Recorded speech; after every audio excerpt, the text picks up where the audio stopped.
Grande Deus e poderoso Pai, Criador dos céus e da terra, Deus Todo-Poderoso. Tu és, ó Pai, digno de toda honra, digno de toda glória e majestade, pois somente o Senhor é Deus, o único e verdadeiro Deus. Pai amado, em nome de Jesus Cristo me coloco na Tua presença, primeiramente para agradecer ao Senhor por mais um dia de vida, pela sua misericórdia que se renovou nesta manhã. E assim todos os que estão aqui juntamente comigo, nesta oração, eu rogo ao Senhor por nossas vidas, ó Pai. Peço a Ti, ó Deus, encarecidamente em nome de Jesus, que nos perdoe, pois somos falhos, somos fracos e somos pecadores, ó Pai. Ainda erramos, ainda falhamos, praticando obras que desagradam e que desonram o Teu santo nome. Perdoa o pensamento impuro, perdoe os desejos maus, perdoa os pecados de lábios, perdoa aquilo que ouvimos que não Te agrada, perdoa o que praticamos com nossas mãos, perdoa os nossos pés que são ligeiros para praticar pecado. Perdoe, Senhor, tudo aquilo que desonra a Ti, mas que ainda tem habitado em nós. Perdoa, Senhor, purifica-nos, limpa-nos de toda maldade, limpa-nos de todo pecado, limpa-nos de toda maldição, Pai, em nome de Jesus. Eu sei que o Senhor já enviou o Teu Filho para morrer por nós naquela cruz no Calvário. O Senhor condenou o Seu Filho em nosso lugar, ó Pai. Nós não merecemos. Nós nunca seremos dignos de tal sacrifício, Pai.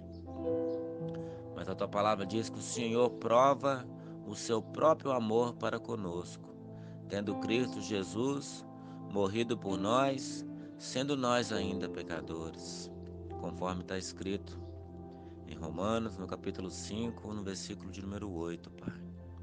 Por isso queremos Te agradecer, queremos Te exaltar, porque em verdade o Senhor tem cuidado de nós, o Senhor tem nos livrado do laço do passarinheiro, tem nos livrado do homem violento, tem nos livrado de toda a intenção maligna.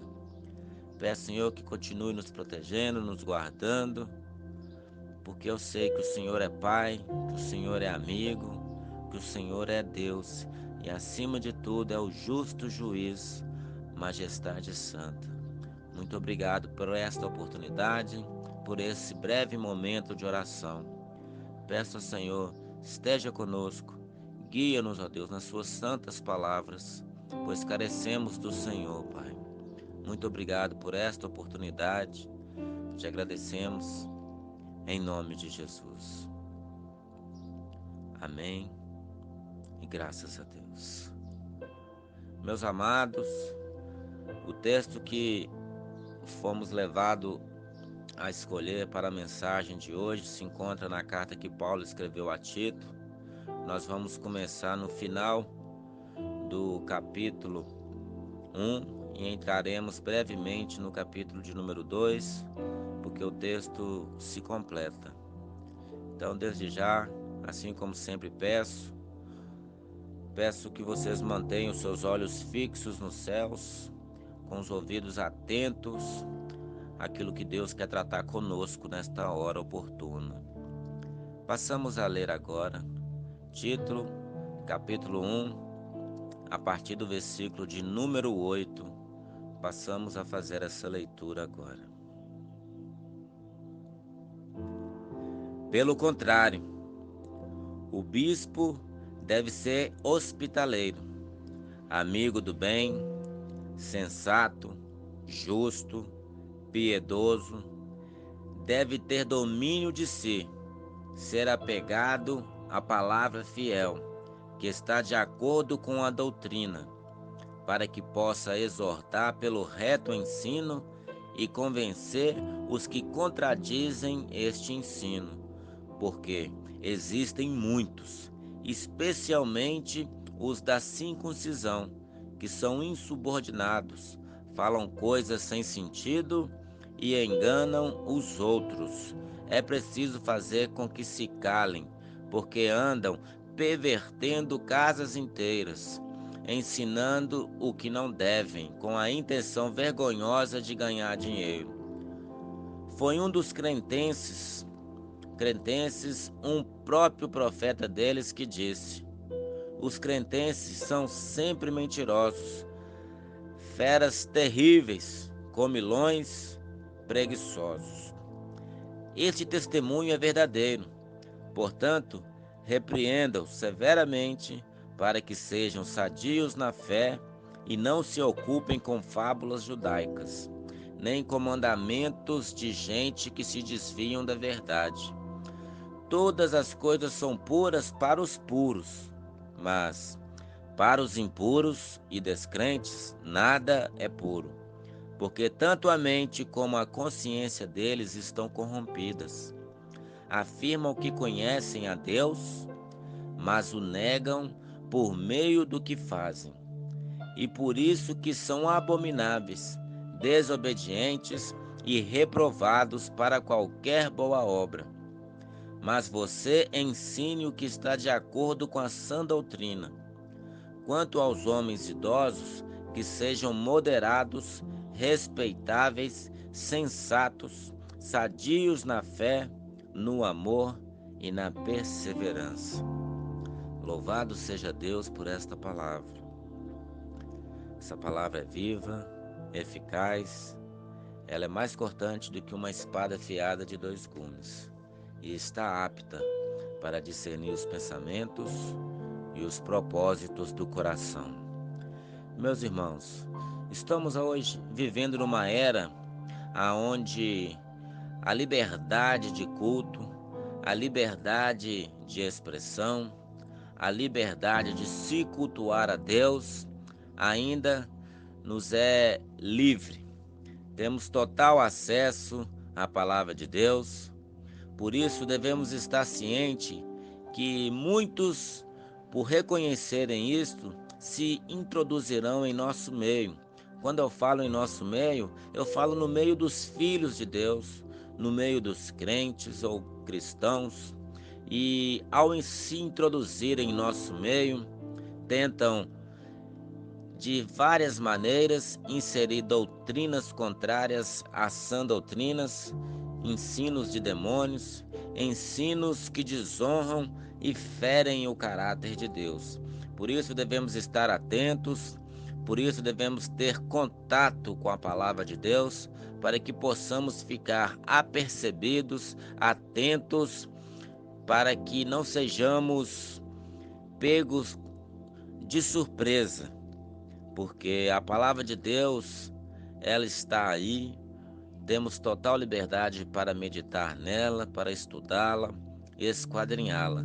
Quando não conhecemos as verdades, nós somos levados por qualquer vento de doutrina, somos levados para um lado e para o outro, assim como as crianças que não têm liberdade, onde são induzidas e levadas, movidas pelos seus guias. Assim nós não devemos ser meninos ou criancinhas no entendimento, mas devemos ser prudentes como a serpente, porém manso e simples como as pombas. Devemos ficar cautelosos para vivermos, ensinarmos e conhecermos as sãs doutrinas, a verdadeira palavra de Cristo. E o intento do apóstolo Paulo, ao escrever essa carta para Tito, é para alertá-lo, porque os versículos anteriores a estes, no versículo 6 até o 7, Paulo fala assim com Tito, mostrando para ele como é que ele deveriam escolher os bispos, os presbíteros, os líderes para trabalhar com ele. Paulo falou que ele deveria escolher alguém que fosse irrepreensível, marido de uma só mulher, que tenha filhos crentes, que não são acusados de dissolução, que não são insubordinados, porque é indispensável que o bispo seja irrepreensível como dispenseiro de Deus, não arrogante, não irascível, iracundo, irado, não dado a muito vinho, não dado a bebedice, que nem fosse violento, nem cobiçoso de torpe ganância. Pelo contrário, entrando no versículo 8, o bispo deve ser hospitaleiro, amigo do bem, sensato, justo, piedoso e deve ter domínio de si. Irmãos, o conselho do apóstolo Paulo a Tito serve para nós em nossos dias, porque hoje basta que uma pessoa tenha um certo poder aquisitivo que ele agaria posições de honra no ministério. Quando eu falo posição de honra, não desmerecendo aqueles que verdadeiramente agariaram essas posições, mas muitos líderes, por causa da avareza, por causa da oferta e do dízimo deste irmão, por ser uma oferta gorda, eles colocam essa pessoa numa posição de honra para que essa pessoa não saia do seu ministério e assim continue contribuindo para as finanças dessa pessoa. Então devemos estar atento com essas coisas, atento para que sigamos os desígnios de Deus, os propósitos de Deus, para assim selecionar, de acordo com a direção do Espírito Santo, homens para trabalhar no ministério de acordo com a palavra de Deus. E no versículo 8, Paulo está orientando, pelo contrário de quê? Dos homens presunçosos, dos iracundos, dos beberrões, dos violentos, daqueles que tinham mais de uma esposa, mais de uma mulher. O homem de Deus, para ser escolhido para o ministério, para o diaconato, para o presbitério, para ser um bispo, ou um pastor, ou um evangelista, ou um mestre, enfim, o homem de Deus, para ser escolhido para a obra ministerial, de acordo com o que Paulo está falando aí no versículo 8, deve ser hospitaleiro. O que é hospitaleiro? Ele recebe os irmãos na sua casa. A sua casa é aberta para ensinos da palavra, para receber os fracos na fé e assim guiá-los em toda a verdade. Ele deve ser o quê? Amigo do bem. Ele não deve ser esse homem malvado, esse homem rancoroso. Quando se diz amigo do bem, é aquele que ama a justiça, é aquele que pratica o bem na sociedade onde ele vive. Todas as pessoas dão um bom testemunho dele, que ele é um bom marido, um bom pai, um bom irmão, um bom funcionário na sua empresa. Ele deve ser assim, deve ser sensato. Quando se diz sensato, ele só dá conselhos espirituais, ele só dá conselho para o bem e não para o mal. Ele deve ser justo. Quando se diz justo, meus irmãos, é justamente o que essa palavra quer dizer. Ele não deve agir com leviandade, mas deve ser justo, deve ser verdadeiro.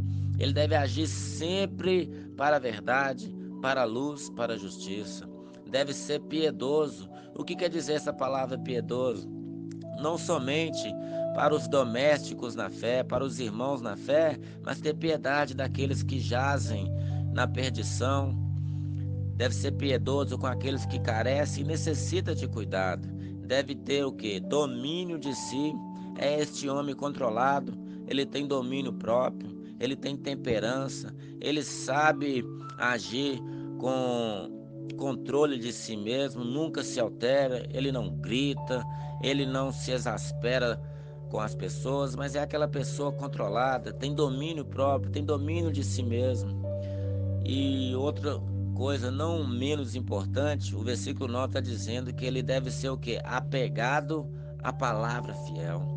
Quando diz a palavra fiel, não é essas palavras compradas que nós percebemos nos dias de hoje, onde os falsos apóstolos, os falsos profetas, os falsos pastores, os falsos evangelistas, os falsos ministros, eles pregam somente aquilo que agrada ao coração do ouvinte.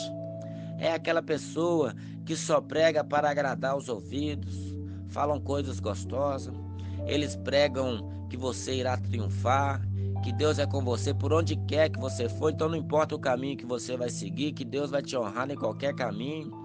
e esquecendo que Deus é quem deve ser o guia dessa pessoa. Essa pessoa deve andar de acordo com a palavra e deve ser fiel, apegado à palavra fiel. Ele deve pegar as verdades do Evangelho, ele deve pregar os conselhos do Evangelho, deve entregar todo o conselho de Deus, as bênçãos do Evangelho, sim, mas também as advertências, a santidade, deve ser pegada todo o conselho de Deus, deve ser apegado à palavra fiel, que está de acordo com a doutrina, para que possa exortar pelo reto ensino e convencer os que contradizem este ensino.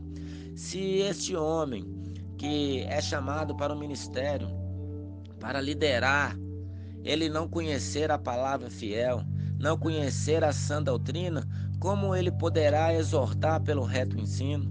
Como ele poderá convencer os que contradizem este ensino? Por isso, a palavra de Deus nos ensina que homens, para estar na frente liderando, não devem ser novos convertidos, como diz o apóstolo Paulo, não neófito, para que não seja pego em armadilhas. Por isso, essa pessoa deve conhecer a palavra, não porque ele tem um poder aquisitivo, porque o poder aquisitivo dele não dá entendimento espiritual para convencer os que contradizem e para exortar pelo reto ensino. Por isso, devem ser pessoas preparadas, capacitadas, que conhecem a verdade do Evangelho, que vivem em santidade, que são irrepreensíveis de acordo com o que o apóstolo Paulo diz. Porque olha aí no versículo 10. Porque existem muitos, especialmente os da circuncisão, que são insubordinados, falam coisas sem sentido e enganam os outros. No tempo do apóstolo Paulo, havia aqueles da circuncisão.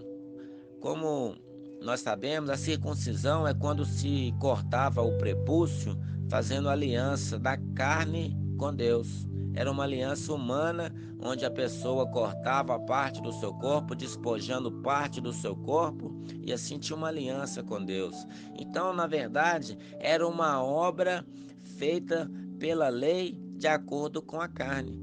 Então, aqueles que eram da circuncisão pregavam que deveria se aceitar Jesus, deveria receber Jesus como Senhor e Salvador, mas também deveria praticar todas as obras da lei de Moisés, que deveriam continuar praticando os sacrifícios de animais, continuar a guardar as festas de lua nova, a guardar tudo o que estava registrado na lei de Moisés. E assim, perdiam-se tempos e tempos tentando fazer com que as pessoas fossem guiadas nas leis de Moisés e assim enganavam aqueles que não conheciam a verdade do Evangelho. Por isso devemos ter cuidado, porque mesmo hoje, em nossos meios, existem aqueles que dizem que nós devemos aceitar Jesus como Senhor e Salvador, mas que devemos guardar a lei de Moisés, mesmo nos nossos dias.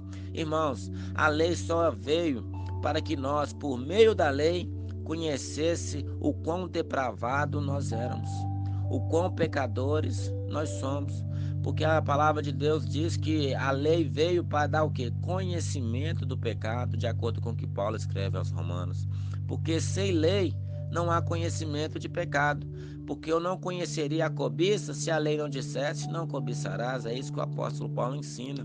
Então a lei veio somente para mostrar o quão imundo, o quão sujo, o quão perdido nós estávamos. Mas Deus, por misericórdia, envia o seu Filho Jesus em semelhança à carne corruptível, porém sem pecado. É semelhante a essa carne nossa corruptível, porém ele é sem pecado, ele é incorruptível. Jesus não pecou. Então Jesus, vindo em carne, obedeceu todos os preceitos, todos os juízos, todos os mandamentos da lei de Moisés, para que ele fosse perfeito em tudo e se achasse e se acha ainda nos dias de hoje perfeito em tudo. Ele foi obediente até a morte e morte de cruz. Por isso que Deus o exaltou soberanamente e lhe deu um nome que está acima de todo nome, para que ao nome de Jesus se dobre todos os joelhos que estão no céu, na terra e debaixo da terra, e toda língua confesse que Jesus Cristo é o Senhor. Por isso, meus amados, Se Cristo viveu perfeitamente, foi habilitado por Deus para cumprir toda a lei de Moisés, nós não devemos cumprir a lei de Moisés hoje no sentido de nos salvar, no sentido de nos justificar perante Deus, porque a justificação não veio por meio da lei, mas veio por meio da fé. Porque aquele que crê em Jesus, este é que é salvo, e não aquele que pratica as obras da lei de Moisés. Por isso que naquele tempo da circuncisão estava contrário ao evangelho, estes hoje que ensinam a mesma coisa também estão contrários ao evangelho. Então, de acordo com o versículo 11, Paulo está dizendo que é preciso fazer com que se calem, porque andam pervertendo casas inteiras, ensinando o que não deve com a intenção vergonhosa de ganhar dinheiro. Oh, meus irmãos, quantos homens hoje e mulheres que estão nos púlpitos ensinando e pregando, só pregam cuja bênção que eles estão buscando é ganhar dinheiro. Essa intenção, de acordo com o texto, é vergonhosa. E eles fazem dessa forma, pervertendo o que? Casas inteiras. Há templos, catedrais, casas inteiras sendo pervertidas porque recebem ensinos que não devem. E esses homens, com a intenção vergonhosa de ganhar dinheiro, devemos ser cautelosos e, quando aparecer em nosso meio homens e mulheres com essa torpe ganância, nós devemos expô-los para que eles se arrependam do seu pecado e passam a andar de acordo com a sã doutrina. Porque a palavra de Deus nos ensina nas 7 cartas que foram escritas às igrejas, de acordo com o que está em Apocalipse, muitos daqueles que estavam no meio do povo de Deus se diziam apóstolos, mas não são. E assim eles os exporam para a vergonha deles. E então no nosso meio devemos estar atentos para não sermos pegos em ciladas, em laços, e assim cairmos no opróbrio, cairmos na vergonha como eles. Olha aí no versículo 12 que o apóstolo Paulo está dizendo, foi um dos cretenses, um próprio profeta deles que disse: os cretenses são sempre mentirosos, feras terríveis, comilões preguiçosos. Irmãos, estes homens só pensam nisso, onde o Deus deles é o seu próprio ventre, é aquele velho ditado, eles têm o rei na barriga, eles querem e precisam cuidar somente dos seus próprios negócios. Eles pregam palavras de lisonjas e de engano e assim pervertem a verdade e iludem os seus ouvintes, e esses caem em laços e sofrerão o dano, porque aqueles que não andar nas sãs doutrinas, nas verdades de Cristo, serão aniquilados e condenados no fim. E quando Paulo fala que um próprio profeta deles que diz, quer dizer o quê? Mesmo no meio deles, um dos profetas deles mesmos falaram que eles são sempre mentirosos, feras terríveis, comilões preguiçosos. E estes falsos profetas nos dias de hoje são dessa mesma forma, sempre mentirosos, porque ensinam doutrina do diabo. São feras terríveis, porque não são homens piedosos. Quando precisam de auxílio, os seus ouvintes os procuram, nunca os recebem, porque o prazer deles está no dinheiro e não na piedade. São comilões preguiçosos. O prazer deles está no que comem, no que bebem. O prazer deles está em casar e se dar em casamento, até o dia que eles serão condenados no fim, porque estes homens nunca se arrependerão, porque assim como diz a palavra, eles são filhos da destruição, eles são vasos preparados para o dia do juízo, para o dia da ira, de acordo com o que Paulo escreve em Romanos, no capítulo 9. Devemos estar cautelosos com isso, para estarmos sempre naquele que é verdadeiro, naquele que é da verdade e da luz. Olha o versículo 3. Paulo está falando que aquele profeta disse a respeito deles, este testemunho é verdadeiro. Portanto, olha aí, repreenda-os severamente, para que sejam sadios na fé. Por isso é que eu disse que quando estes falsos profetas surgirem, devemos os repreender severamente, expô-los ao vitupério, expô-los à vergonha, para que eles sejam sadios na fé, para que eles se arrependam e venham para o caminho da verdade, para o caminho da luz, para o caminho da santidade. Por isso que Paulo está falando no versículo 3, que o testemunho é verdadeiro. Portanto, repreenda-os severamente, para que sejam sadios na fé e não se ocupem com fábulas judaicas, nem com mandamentos de gente que se desviam na verdade. Porque esses falsos profetas, eles gostam de andar de acordo com o que a mente deles ensina para eles mesmos, não de acordo com as sagradas escrituras. Eles acham, porque dormiram com sua barriga cheia, porque são comilões preguiçosos, e aí teve um pesadelo, ou teve um sonho, e acham que teve uma visão, acham que Deus falou com eles em sonho, e assim aquilo que ele sonhou, eles ensinam na igreja como se fosse uma nova revelação, como se fosse uma nova verdade enviada de Deus. Mas na verdade nós sabemos que quando eles falam, não tem nada a ver com as verdades de Cristo, não tem nada a ver com a sã doutrina. Olha aí no versículo 15: todas as coisas são puras para os puros, mas para os impuros e descrentes nada é puro, porque tanto a mente como a consciência deles estão corrompidas. O que quer dizer isso, meus irmãos? Todas as coisas são puras para os puros. Por quê? Porque aqueles que são puros de coração, aqueles que têm a piedade encravada em seus corações, que nasceram de novo, que têm a mente santa, a consciência santificada pela palavra, todas as coisas são puras, porque o olhar de pureza habita neles. Eles não conseguem enxergar o mal nas coisas, eles não conseguem agir com impureza. Mas para os impuros e descrentes, nada é puro, porque tanto a mente como a consciência deles estão corrompidas. Irmãos, no nosso meio hoje, devemos ter cautela, porque às vezes, até mesmo no ambiente de trabalho, quando vamos conversar com algumas pessoas, às vezes você falando na inocência algumas coisas, as pessoas levam para o lado da impureza, levam para o lado da maldade. Por isso que está dizendo que nada para os descrentes é puro, porque a mente deles é impura, a consciência deles estão que corrompidas.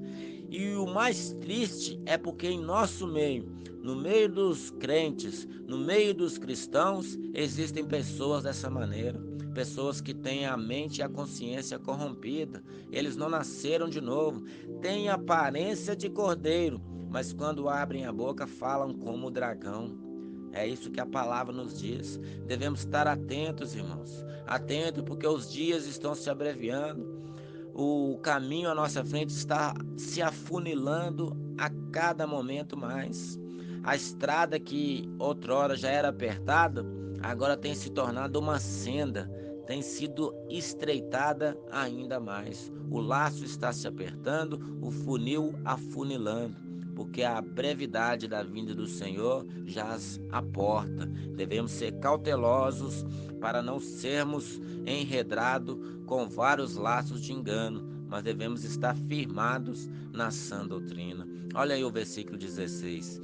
Esses homens que têm a mente e a consciência corrompida afirmam que conhecem a Deus, mas o negam por meio do que fazem, e por isso que são abomináveis, desobedientes e reprovados para qualquer boa obra.